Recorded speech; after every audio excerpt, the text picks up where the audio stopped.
McAllen, Texas. Officer Edelmiro Garza Jr., who was 45 years old, and Officer Ismael Chavez, who was 39 years old. And while responding to a domestic disturbance call, Officers Garza and Chavez arrived on scene to protect the people that they serve. They were met with gunfire. They were ambushed by a violent and dangerous suspect who horrifically shot before they even drew their weapon or had a chance to call for backup. We honor the lives and the service of Officer Garza and Officer Chavez. This president will always stand on the side of law enforcement and the heroes who protect and serve. And with that, I'll take questions. Hey, Kayleigh, thanks so much. No problem. As the number of cases and fatalities continues to break records, in the most recent interview President Trump did, he said, we are going to be in really good shape in the next 2 to 4 weeks. Can you share what evidence he's using to draw that conclusion? And what is the administration going to do differently in the next 2 to 4 weeks to stop the spread? So the one thing I would note is that when you look at the mortality rate, we're seeing that our efforts here at the federal government have been working. And to give you an example of that, when you look at New York and New Jersey, there were 21 deaths for every 1,000 cases, 20 deaths for every 1,000 cases in the case of New Jersey. Those were the ratios we were seeing just a few months ago. Now New York and New Jersey are down 1.7 per 1,000 and 1.8 per 1,000 respectively. And moving beyond New York and New Jersey, we're seeing in Florida, for example, though they have 12 cases for every 1,000, it is 0.2 mortality for every 1,000 cases. In Arizona, 0.3 deaths for every 1,000 cases. So we are seeing that our therapeutics are working, that dexamethasone and convalescent plasma and remdesivir are working, and that's something good, and it's something that the president takes note of. But 2 to 4 weeks is such a short time period. I mean, what specifically are you doing to stop the spread? There's a lot, and I'm very glad that you asked that because it is worth highlighting the work that we're doing each and every day. For one, we're surging personnel to Arizona, Texas, California. We already have people working in Florida, surging remdesivir to states that are seeing rising case numbers. We're also surging testing supplies to decrease turnaround time. These are several action items that Dr. Birx briefed me on before coming out here. The White House will be going to several states this week, Dr. Birx in particular, to Louisiana, Mississippi, Alabama, Georgia, South Carolina. We've sent 19 HHS teams to metroplexes, 8 more coming this week. So we are aggressively on the ground reacting to this virus, and we're encouraged to see the declining mortality compared to a few months ago.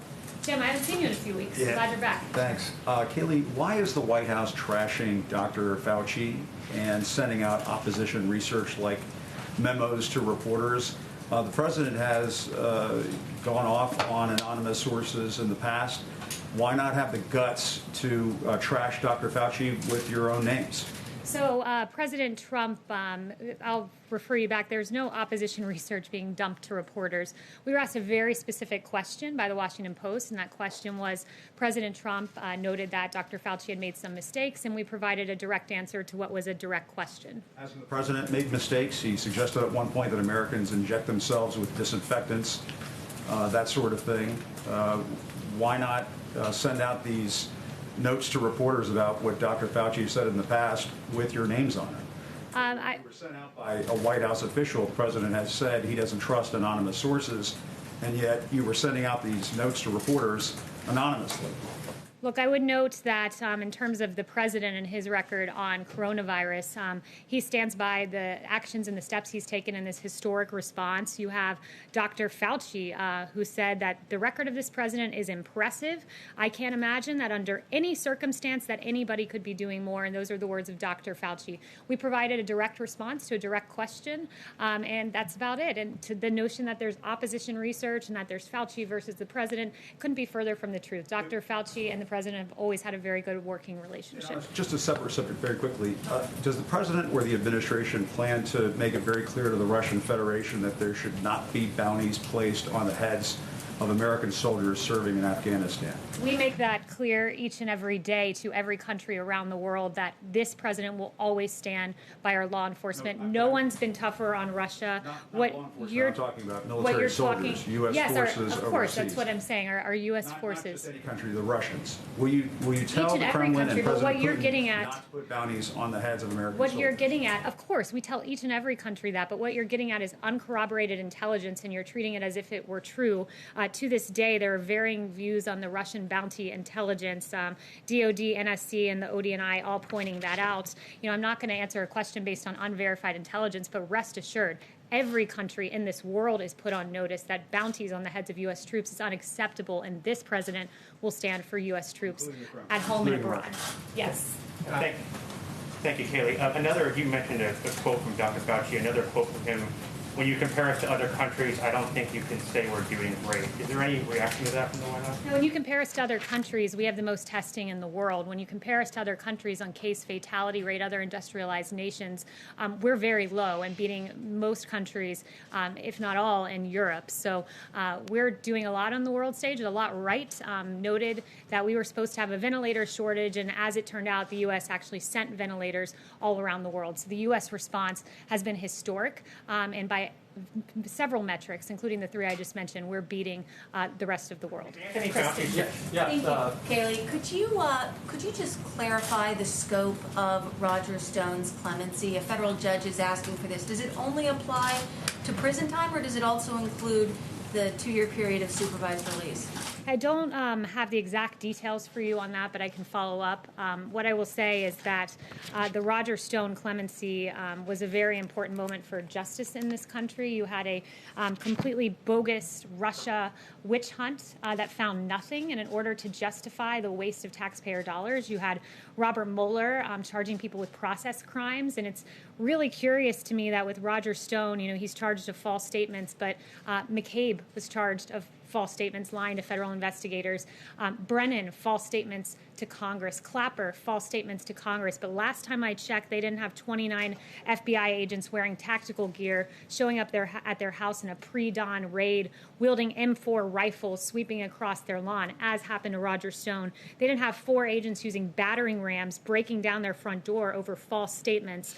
And they didn't have helicopters hovering over their houses and 2 police boats that roared up. Instead, McCabe and Clapper and Brennan and these guys are given lucrative contracts, books, contributorships. So there are really 2 standards of justice in this country, as Adam Schiff noted. Fortunately, he doesn't have the facts to back up the way he meant that term. Mario? One more question, if I could.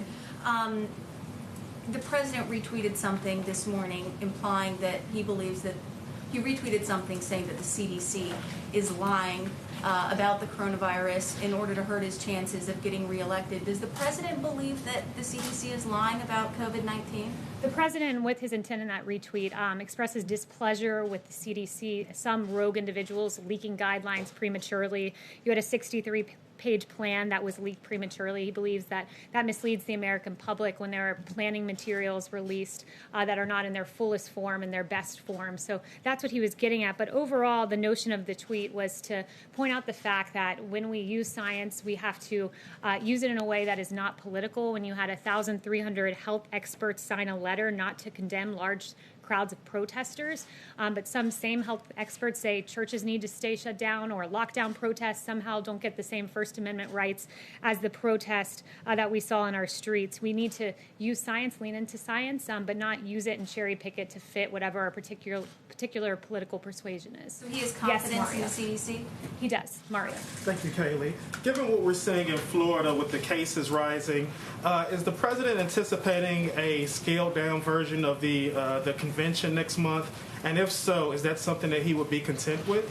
That would be a question for the campaign, but we still plan to move forward with the convention here at the White House. But for particularities, I would point you to the RNC and to the campaign. Yes. Just to close the loop on Dr. Fauci, does the president still appreciate the advice that he gets from him? Certainly.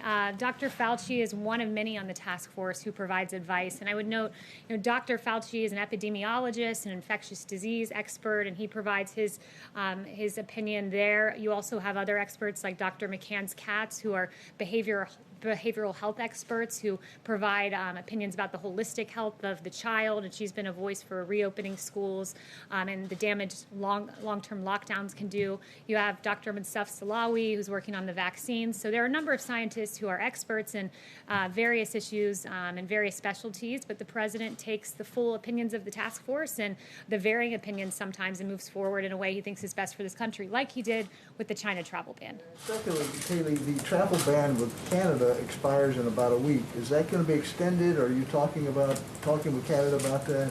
So no announcements now for our plans with Canada. Yes. Arizona has more new cases of coronavirus than any country in the world, more than the European Union as a whole. So isn't by that metric the United States not doing as well as other countries in handling this? No, because when you lead the world in testing, that means that you identify more cases.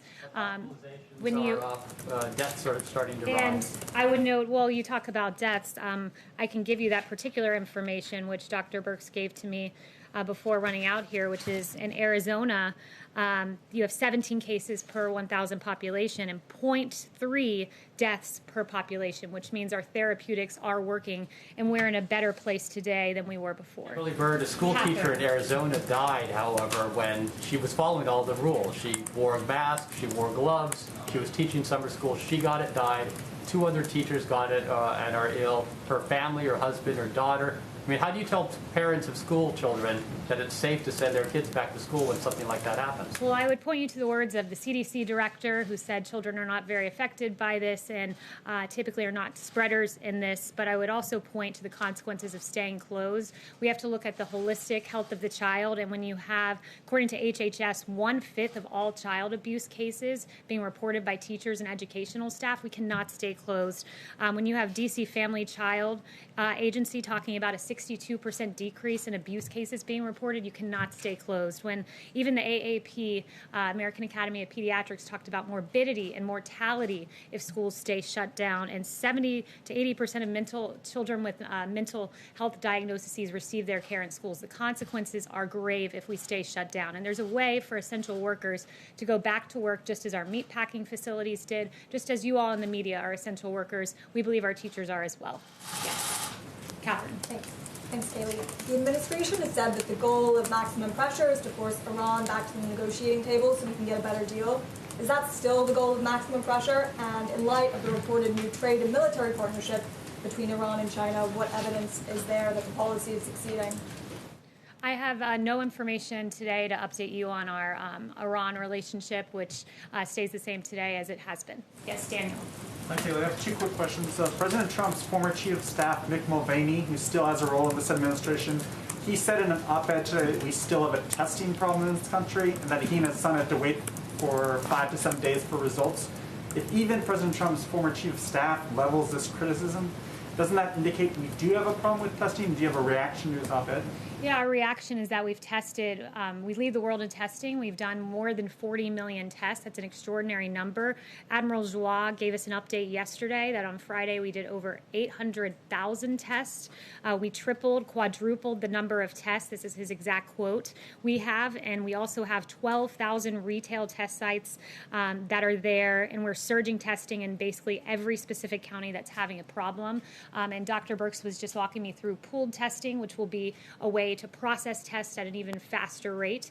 So leading the world in testing, I would say, means we're doing a pretty good job. Does the president have a reaction to the Washington Redskins dropping their name today? Yeah, it's a good question. You know, I haven't talked to him since the specific announcement's been made. I have talked to him, but not specifically on that.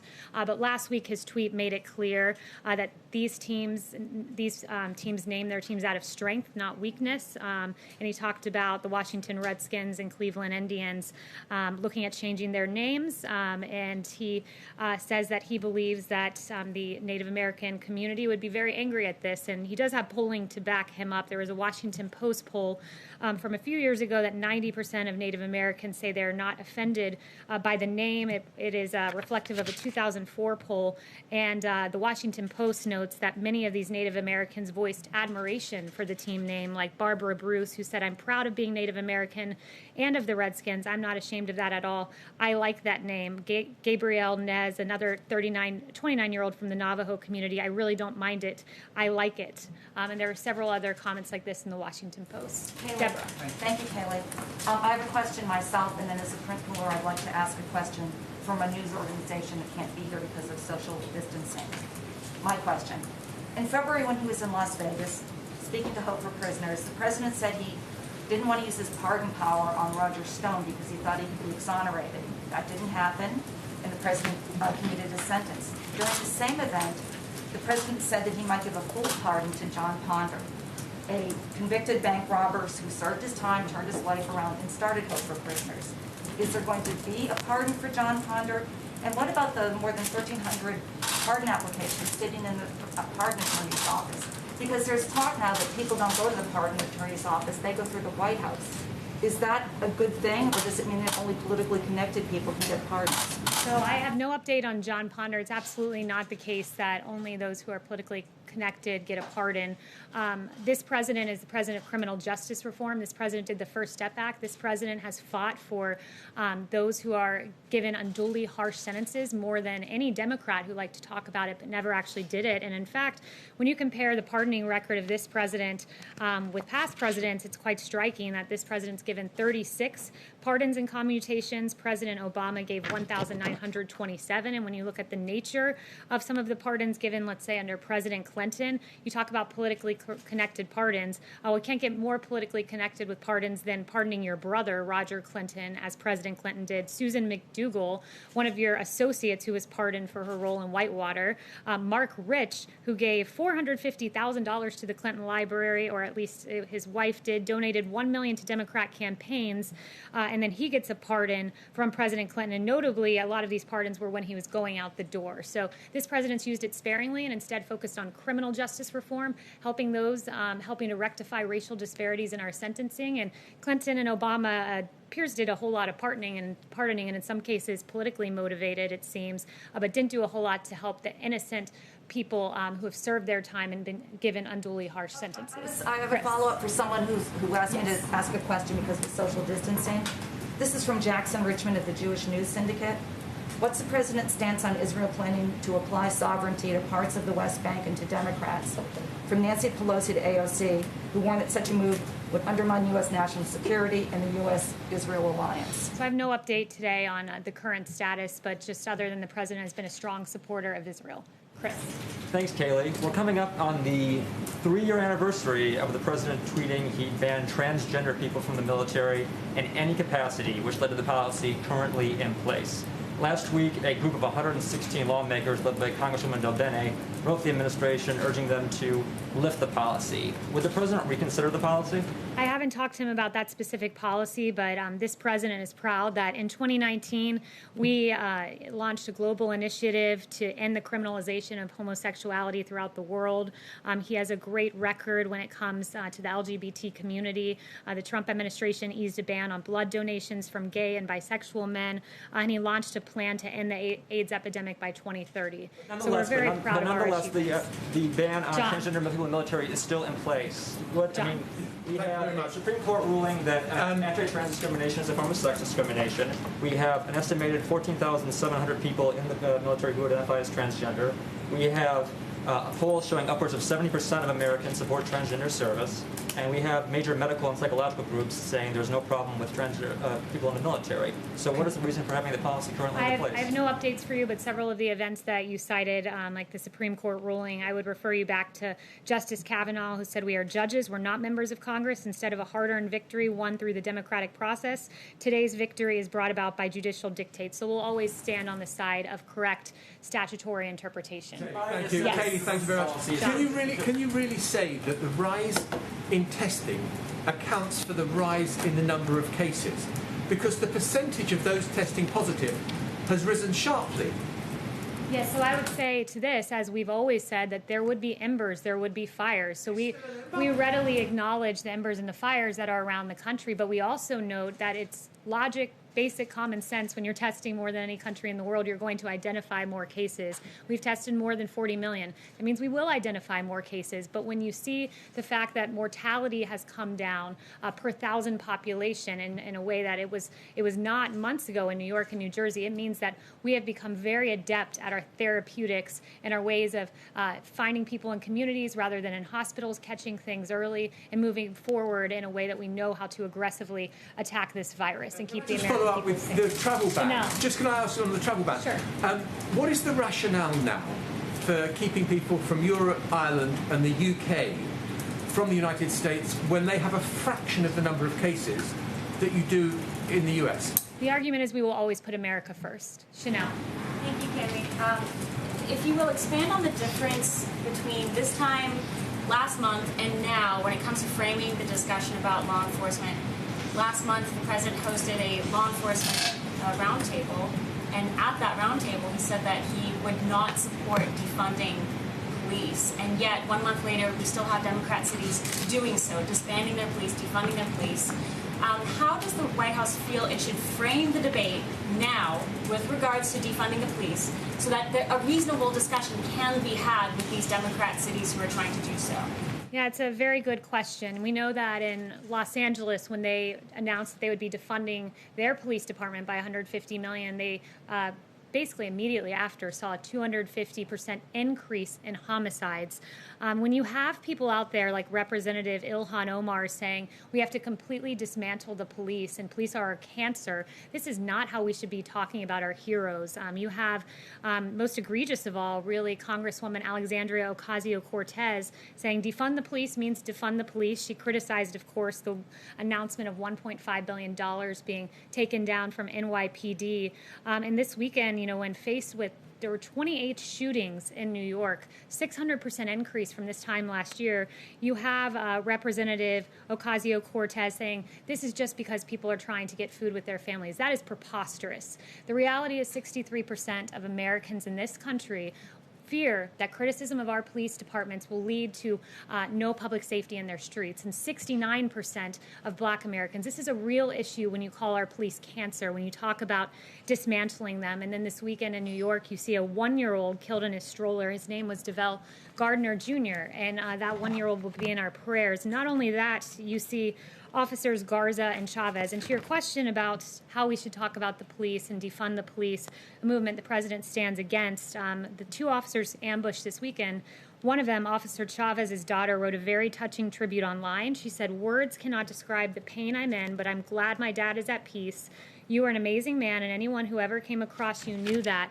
I'm going to miss you so much. You died doing what you love most. You died a hero." And those touching words were written by Savannah Chavez. And I know she received vile and outrageous comments online that were absolutely atrocious for a touching sentiment to her dad. I want Savannah to know your dad is a hero. His police department should never be defunded because most of our police officers are good, hard-working men and women and heroes, much like Savannah's dad. We'll be praying for you, Savannah. Thank you, guys. Kayleigh, what is the administration hoping to do about those shootings in New York that you just mentioned?